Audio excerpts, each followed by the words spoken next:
नमस्कार दोस्तों, आप सभी का स्वागत है। आज मैं आपको एक ऐसी कहानी के बारे में बताऊंगा। इस कहानी को सुनने के बाद आपको जानकारी होगी कि चोर कभी धनी नहीं हो सकता। चलिए कहानी को शुरू करते हैं। एक साधु नगर के बाहर जंगल में आश्रम बनाकर रहते थे। कुछ दिन आश्रम में रहते थे, सत्संग करते थे, फिर भ्रमण के लिए निकल जाते थे। उनका एक जाट किसान शिष्य था जो कुछ ही महीनों से शिष्य बना था। किसान निर्धन था। उसके पास एक बैल था। उसी से किसी अन्य किसान के बैल के साथ मेल जोल करके खेती करता था। 2 दिन अन्य का बैल स्वयं लेकर दोनों बैलों से हल चलाता था। फिर 2 दिन दूसरा किसान उसका बैल लेकर अपने बैल के साथ जोड़कर हल जोतता था।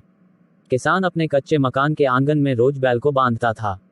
एक रात्रि में चोर ने उस किसान के बैल को चुरा लिया। किसान ने देखा कि बैल चोरी हो गया तो सुबह वह आश्रम में गया। गुरुदेव जी से अपना दुख साझा किया। गुरुदेव जी ने कहा कि बेटा, विश्वास रख परमात्मा पर, दान धर्म भक्ति करता रह, आपको परमात्मा 2 बैल देगा। जो बैल चुरा कर ले गया है वह पाप का भागी बना है। परमेश्वर की कृपा से बारिश अच्छी हुई। किसान भक्त की फसल चौगुनी हुई। भक्त किसान ने 2 बैल मोल लिए और उनको अच्छी खुराक खिलाई। बैल कुछ दिन में ही सानों जैसे ताकतवर हो गए। गांव में उसके बैलों की चर्चा होती थी।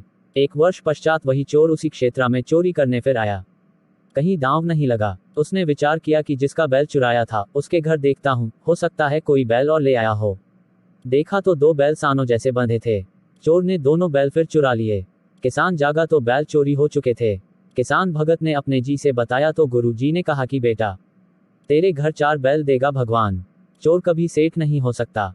पाप इकट्ठे करता है। रजा परमात्मा की, आशीर्वाद गुरुदेव का। बारिश ने किसानों की मौज कर दी। भक्त किसान के पास जमीन पर्याप्त थी, परंतु बारिश के अभाव से खेती थोड़े क्षेत्र में करता था।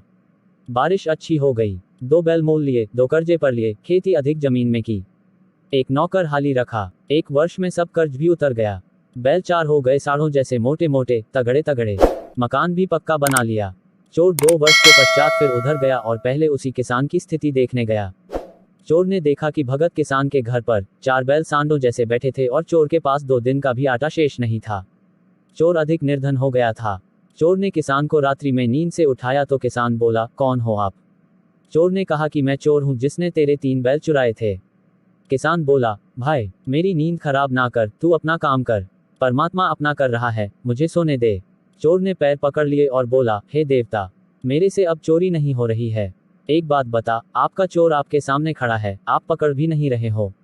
हे भाई, तेरा 1 बैल मैंने चुराया। तेरे घर अगले वर्ष 2 बैल साढ़ों जैसे बंधे थे, वे दोनों भी मैं चुरा ले गया। फिर भी आज 2 वर्ष पश्चात आपके आंगन में 4 बैल साढ़ों जैसे बंधे हैं। मेरा सर्वनाश हो चुका है। बालक भी भूखे रहते हैं।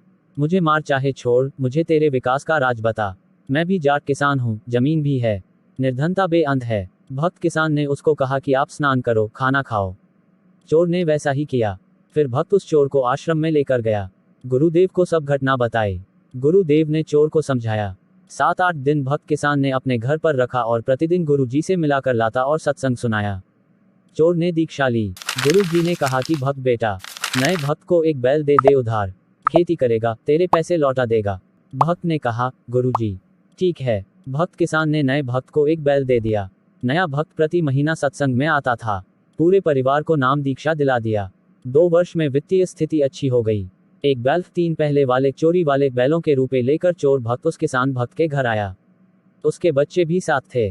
किसान भक्त से उस चोर भक्त ने सब पैसे देकर कहा कि मुझे क्षमा करना, आपका उपकार मेरी 7 पीढ़ी भी नहीं उतार पाएगी। पुराना भक्त बोला कि हे भाई, यह सब गुरुदेव जी की कृपा है, उनका वचन फला है। आप यह सब रूपे गुरु जी को दान रूप में दो। मेरे को तो उन्होंने पहले ही कई गुना बैलों की पूंजी दे दी थी, मेरे काम की नहीं। दोनों भक्त गुरु जी के पास गए और सर्व दान राशि चरणों में रख दी। गुरु जी ने भोजन भंडारा में लगा दी, सत्संग किया। इस प्रकार चोरी का धन मोरी में जाता है। भक्त सदा फलता फूलता है।